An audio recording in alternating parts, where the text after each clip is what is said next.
Hey guys, welcome to Brian's Man Cave.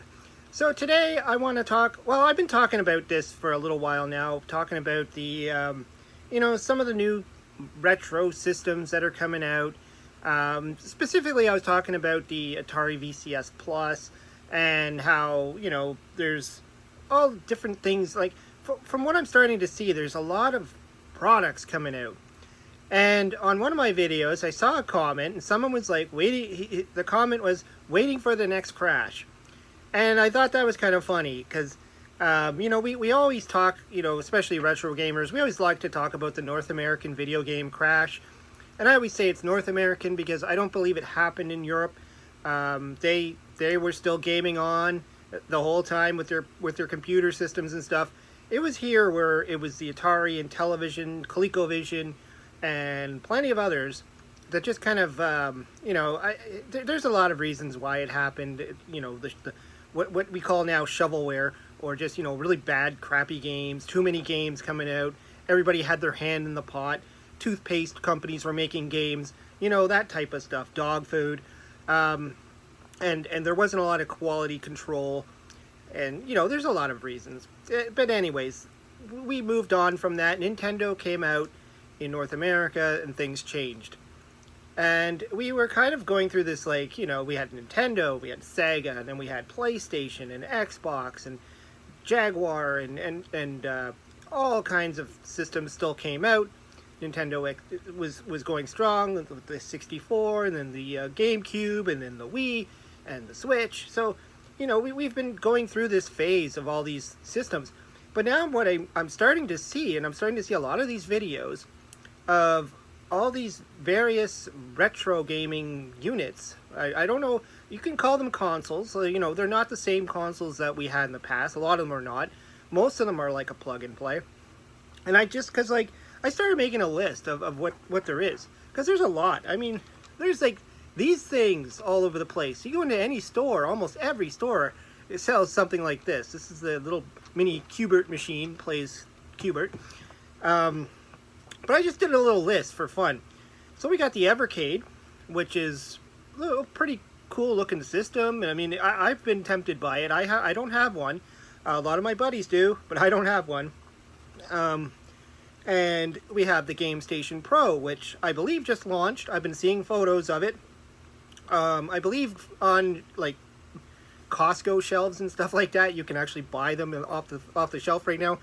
And that looks like a promising unit. That is like a collaboration with Atari, and I'm not sure what the other company is that actually making it, but it looked like a pretty neat unit. I watched John Hancock's video on it, the immortal John Hancock. He did a nice video on it.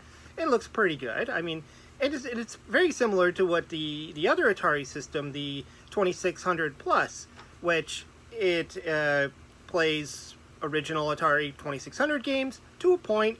And it also plays Atari 7800 games. And you have to put the cartridge in, which is different from the Gamestation Pro, where you don't put any cartridges in. It's literally just a emulation box that I guess you could put games on it. I didn't look too much into it, but I mean, it does look interesting. Then there's the Atari VCS, which came out. The Atari itself came back as the Atari VCS. Not this Atari VCS. No. It's the new Atari VCS, or the newer, the one that a lot of people had a debate on whether the thing was going to come out. It started off being called the Atari Box. It was a long journey on that sucker, but it came out and it looks pretty promising. I mean, there's a lot of people who really enjoy that system. Of course, we have the Intellivision Amico. Nobody knows what the heck is going on with that thing. Hell of a lot of speculation. We get these random emails from Intellivision that they're now just putting the games out on all different systems. That thing's just been a real crap show from the beginning. Mini arcades, like I said, we got these things. They're all over the place. You could still buy them in, places like Barnes and Noble, or really weird places you could buy these things. Then we got the flashback units, these guys. This is the flashback portable, but you also get the flashback systems. The Atari started off with the flashback 1. I think that was the one that looked like the Atari 7800 and then it kind of had like some Nintendo emulation on it or something. And then they made the Flashback 2, which is essentially like a almost like an original Atari in a plastic case, but it didn't take cartridges. It had programmed games onto it, but hackers are able to actually build a cartridge slot into it and play cartridges on it. Really cool. And then from like 3 on, they were pretty much the same, adding new games, adding new stuff, you know. And of course we went from those flashbacks to Nintendo actually making a flashback kind of system called the NES Mini. And that thing was crazy because when Nintendo announced it, I wanted one. And I have my original Nintendo. I have an Atari or a Nintendo emulator on my computer. I have lots of ways I could play it on the Switch. But I kind of wanted one. But those things went nuts. Like they were selling them for crazy amounts. I remember doing a video on it a long time ago with the amount of money people were asking because they were scalping them off the shelves. And then I don't know what happened with those things, but I guess Nintendo stopped making them because now whenever I see one in a video game store, they want like 200 plus for the thing.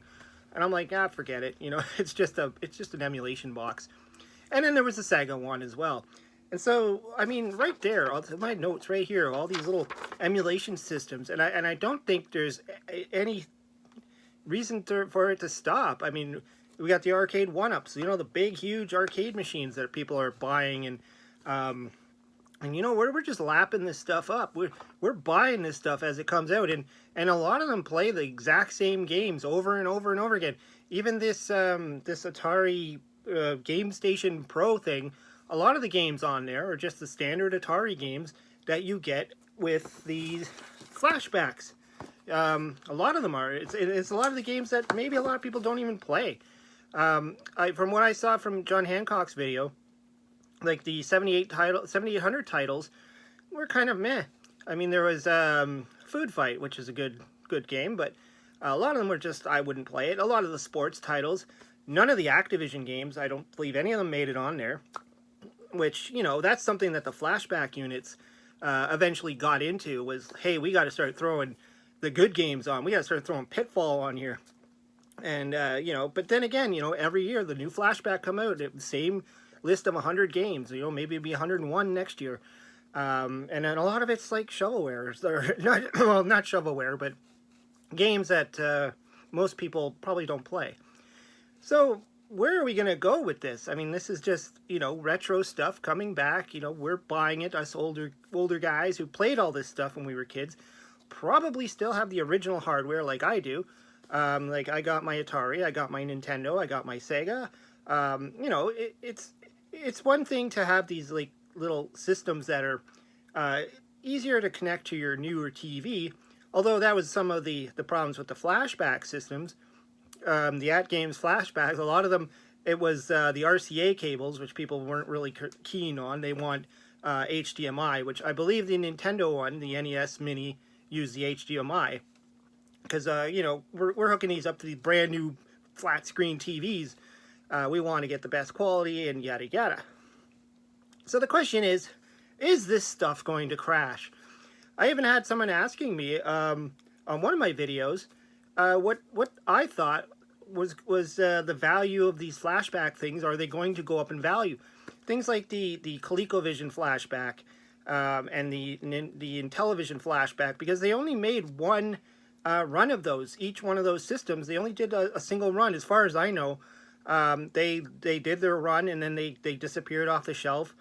The Intellivision one is from what I know, there was like a special edition one that was made, but a lot of them are gone, and you have to go on eBay and pay lots of money if you want to get one. I was tempted actually at one point to try and track one down. You know, some people actually sell them used out of the box and all that stuff, but if you want it complete in box, you're probably going to have to pay a lot of money. And the question he was asking is, do I think that they're going to continue to rise and that the demand for those things are going to go up?